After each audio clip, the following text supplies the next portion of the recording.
So, hi guys. Ayun, kakadating lang namin dito sa accommodation namin dito sa Malaysia. And of course, tingnan nyo naman yung view natin. Petronas Tower dito sa Kuala Lumpur, Malaysia. And habang nagbabakasyon po tayo, kung makikita nyo yung recent post ko, ayun po yung profit natin. Okay, dahil lang po yan sa forex trading. So yun po, habang nagbabakasyon tayo and ginagawa po natin yung gusto natin, is kumikita pa rin po tayo through forex trading. Okay? So, meron po kayong option. Pwede po kayong mag-trade manually or copy our trade.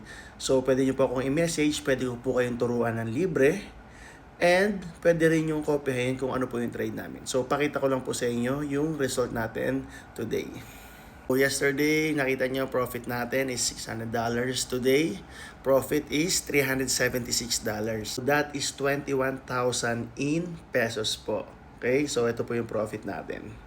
So yun guys, imagine kayo po yung nasa sitwasyon ko and nag-profit po kayo ng ganun. Ano po yung gagawin nyo? Magka-travel po ba kayo? Mag-start kayo ng business?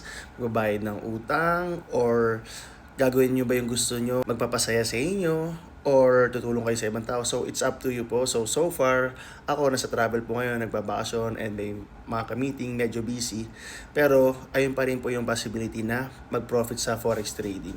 Gusto ko po kasi mag-travel and at the same time, in-enjoy ko po yung experience sa life, explore yung mga ibang bansa, and at the same time, doon ko po na-feel na, alam mo yun, na buhay po ako and ine-enjoy ko po siya. So kung ikaw po ay gustong mag-start sa forex trading pero hindi alam ang gagawin, so i-message nyo lang po ako and i-guide ko po kayo.